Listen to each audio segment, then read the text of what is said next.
फक्त एका मॅथ्स या विषयाचा क्लास लावून बाकी सगळा अभ्यास सेल्फ स्टडीच्या मदतीनं वैद्यने केलेला आहे आणि तोही एनसीईआरटीच्या पुस्तकाच्या माध्यमानं. तर मला हे विचारायचं की तुला आता बोर्ड परीक्षेमध्ये किती पर्सेंट मिळाले वैद्य? मला 94%. 94%. म्हणजे 94%, 94% वैद्यला मिळालेले आहे. ओपन बुक टेस्ट पेपरमुळे म्हणजे तो सराव झाला माझा. त्याच म्हणजे त्याच एकाच एक गोष्टीमुळे म्हणजे ते पुन्हा पुन्हा नजरे खालून जायचे. मग कॉन्सेप्ट अजून क्लिअर होऊन जायचे. मग मला कोणत्या रेफरन्स बुक वाचायची मग गरज नाही पडलेली नाही. म्हणजे सीबीएसई मध्ये कसं एनसीईआरटीचं लाईन बाय लाईन वाचन राहायला पाहिजे. ते लाईन बाय लाईन वाचन राहिलं की मग आपण जेव्हा परीक्षेला बसू तेव्हा म्हणजे जो चेकिंग करणारा राहील त्याला असं वाटलं पाहिजे की बा खरंच वाचून आलंय म्हणून. पॉइंट वाईज प्रिसाईज दिसलं पाहिजे. वेळेपेक्षा जास्त महत्वाचं माझ्या मते कॉन्सन्ट्रेशन पद्धत आहे अभ्यास करायची. म्हणजे आपण 10 वेळा वाचू तीच एकच एक गोष्ट आपण त्याचा रट्टा मारून घेऊ. पण आपण जर त्याच्यावर क्वेश्चन्स करत बसू तर आपल्याला ते कॉन्सेप्ट पाठ होऊन जाणार. त्यापर्यंत आपला कॉन्सेप्ट म्हणजे पूर्ण क्लिअर होत नाही त्यापर्यंत आपण सराव केला पाहिजे. कारण जर आपल्याला ती गोष्ट समजत नाही आणि आपण जर ती म्हणजे 10 वेळा म्हणजे आपण जर ते वाचायचाच प्रयत्न करत आहे तर नाही होणार. पण जर आपण तेच आपल्या हाताने जर आपण प्रश्न सोडून पाहायचा प्रयत्न केला तर आपल्याला ते नक्कीच होऊन जाणार. म्हणजे इतर विद्यार्थ्यांकरता तू जिनियस विषयी काय सजेस्ट करशील? त्यांनी लावावं की नाही, तू काय सजेस्ट करशील वैद्य? माझ्या मते तर त्यांनी लावायला पाहिजे. कारण जर आपण घरचा अभ्यास म्हटलं तर आपण नाहीच करू शकत एवढा अभ्यास. नमस्कार, आज आपण आहोत वैदेहीकडे आणि वैदेहीने सीबीएसई बोर्ड परीक्षेमध्ये ती मेरिट आलेली आहे. तर जाणून घेऊया तिच्या यशाचं नेमकं काय रहस्य आहे. आणि विशेष महत्वाची गोष्ट म्हणजे फक्त एका विषयाचा क्लास लावून बाकी सगळं सेल्फ स्टडीच्या माध्यमानं वैद्यने खूप छान अचीव केलेलं आहे. आपण तिचं नेमकं अभ्यास करण्याचं काय रहस्य होतं माहीत करून घेऊया. वैदेही, सर्वप्रथम तुझं संपूर्ण जिनियस परिवारातर्फे खूप खूप अभिनंदन बेटा. आणि तुम्ही सगळं पालकांचं सुद्धा, इथं वडील आणि त्याची आई सुद्धा आहेत, त्यांचं सुद्धा मनापासून खूप खूप अभिनंदन सर. तर वैदेही, आपण हे जाणून घेऊया की जसं मुलं शाळेत जातात, बरेचदा क्लासला भरपूर जातात, पण घरचा अभ्यास ते अवॉइड करतात. तर घरचा अभ्यास किती इम्पॉर्टंट आहे, तू काय सांगशील? घरच्या अभ्यासात म्हणजे आता आपण शाळेत वगैरे जातो तर मग त्याचप्रमाणे म्हणजे शाळेत तर म्हणजे आपण शिकून घेतो पण घरी आल्यावर जेवढा आपण वाचू तेवढे आपले कॉन्सेप्ट अजून क्लिअर होणार. आपल्या मनात म्हणजे सीबीएसई मध्ये कसं एनसीईआरटीचं लाईन बाय लाईन वाचन राहायला पाहिजे. ते लाईन बाय लाईन वाचन राहिलं की मग आपण जेव्हा परीक्षेला बसू तेव्हा म्हणजे जो चेकिंग करणारा राहील त्याला असं वाटलं पाहिजे की बा खरंच वाचून आलंय म्हणून. पॉइंट वाईज प्रिसाईज दिसलं पाहिजे.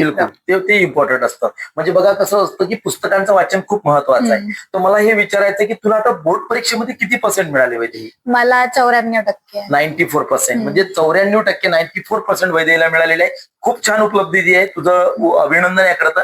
मला हे विचारायचं आहे की जेव्हा आपले हे ओपन बुक टेस्ट आपण पेपर सोडवत होतो याचा काय फायदा तुला झाला असं वाटतं वैद्य? ओपन बुक टेस्ट पेपरमुळे म्हणजे तो सराव झाला माझा. त्याच म्हणजे त्याच एकाच एक गोष्टीमुळे म्हणजे ते पुन्हा पुन्हा नजरे खालून जायचे. मग कॉन्सेप्ट अजून क्लिअर होऊन जायचे. मग मला कोणत्या रेफरन्स बुक वाचायची मग गरज नाही पडलेली नाही. अरे वा, चला, व्हेरी गुड. आणि मला दुसरं हे विचारायचं आहे की बऱ्याचदा मुलांना एक प्रश्न असतो की अभ्यास किती वेळ केला पाहिजे. तर तुझा किती वेळ अभ्यास करायची तू? वेळेपेक्षा जास्त महत्वाचं माझ्या मते कॉन्सन्ट्रेशन पद्धत आहे अभ्यास करायची. म्हणजे आपण 10 वेळा वाचू तीच एकच एक गोष्ट आपण त्याचा रट्टा मारून घेऊ. पण आपण जर त्याच्यावर क्वेश्चन्स करत बसू तर आपल्याला ते कॉन्सेप्ट पाठ होऊन जाणार. बिलकुल लक्षात. म्हणजे हे महत्वाचा मुद्दा आहे की एखादा अभ्यास आपण किती वेळ करतो यापेक्षा किती बेस्ट करतो हे सगळ्यात महत्वाचं आहे. म्हणजे तो अभ्यास क्वालिटी अभ्यास ज्याला आपण क्वांटिटीपेक्षा क्वालिटी अभ्यास महत्वाचा आहे जो तू केलाय. Very good. मला हे विचारायचं आहे की जी प्री लाईव्ह एक्झाम तू सेंटरची दिली होती ह्या प्री लाईव्ह एक्झामचा तुला काही फायदा झाला असं वाटतं का?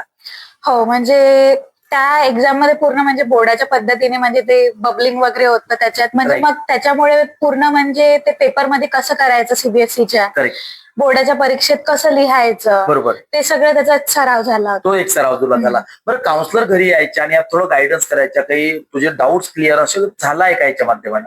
हो, बरेचदा झालाय. बरोबर. म्हणजे ते डाऊट्स वगैरे डाऊट्स वगैरे क्लिअर करायचे. कधी कधी कॉन्सेप्ट राहायचे तर ते माझे सोडून द्यायच्या. बरोबर, ते सुद्धा क्लिअर त्या पण क्लिअर करून द्यायच्या. ओके. मला एवढं विचारायचं वैद्य की समजा हा जो सेल्फ स्टडी पॅटर्न असतो, मुलं काय करतात बघा की अभ्यास सातत्यानं करत नाही. तर बोर्ड परीक्षेमध्ये जर आपल्याला अबाव 90च्या वर जायचं असेल तर सातत्यानं अभ्यास करणं किती गरजेचं आहे, तू काय सांगशील? सातत्याने अभ्यास करणं म्हणजे फार गरजेचं आहे. त्याच्यापेक्षा जास्त गरजेचं हे आहे की जेव्हापर्यंत आपला कॉन्सेप्ट म्हणजे पूर्ण क्लिअर होत नाही त्यापर्यंत आपण सराव केला पाहिजे. कारण जर आपल्याला ती गोष्ट समजत नाही आणि आपण जर ती म्हणजे 10 वेळा म्हणजे आपण जर ते वाचायचाच प्रयत्न करत आहे तर नाही होणार. पण जर आपण तेच आपल्या हाताने जर आपण प्रश्न सोडून पाहायचा प्रयत्न केला तर आपल्याला ते नक्कीच होऊन जाणार. म्हणजे इतर विद्यार्थ्यांकरता तू जिनियस विषयी काय सजेस्ट करशील, त्यांनी लावावं की नाही, तू काय सजेस्ट करशील वैदेही? माझ्या मते तर त्यांनी लावायला पाहिजे, कारण जर आपण घरचा अभ्यास म्हटलं तर आपण नाहीच करू शकत एवढा अभ्यास. पण जर आपण त्याच्यावरच आपल्याला जर बाकीचे म्हणजे इतर जर प्रश्न आले आपल्याला त्याच गोष्टीवरून तर आपण त्याच्यासाठी अभ्यास करायचा प्रयत्न करतो. म्हणजे वाचून वाचून आपण मग ते प्रश्न सोडवायचा प्रयत्न करतो. कारण टेक्स्टबुकच्या मागे एवढ्या एक्सरसाइज मध्ये एवढे प्रश्न नसतात आणि रेफरन्स बुक मध्ये पण तेच असते, पण त्याच्यात म्हणजे एवढं क्लिअरली नसते दिलं गेलं. परफेक्ट होऊन जातो. त्याला आपण ऑब्जेक्ट ओरिएंटेड रिडिंग असं म्हणूया, है ना. ऑब्जेक्टच्या माध्यमानं रिडिंग करणं ते केअरफुली होतं. ओके, चला, व्हेरी गुड. तर तू जे काही पर्सेंटेज मिळवली याच्यामध्ये तुझ्या घरच्या अभ्यासाचा खूप मोठं योगदान आहे वैदेही, जे तू स्वतःवरून केलेलं आहे. फक्त एका मॅथ्स या विषयाचा क्लास लावून बाकी सगळा अभ्यास सेल्फ स्टडीच्या मदतीनं वैदेहीने केलेला आहे आणि तोही एनसीईआरटीच्या पुस्तकाच्या माध्यमानं. तुझ्या या उपलब्धी करता पुन्हा एकदा मी जिनियस परिवारातर्फे तुझं खूप खूप अभिनंदन करतो आणि पुढील भविष्याच्या यशस्वी वाटचाली करता तुला खूप खूप शुभेच्छा देतो. चला, थँक्यू सो मच. आणि एवढंच म्हणू इच्छितो, बेस्ट ऑफ एफर्ट्स.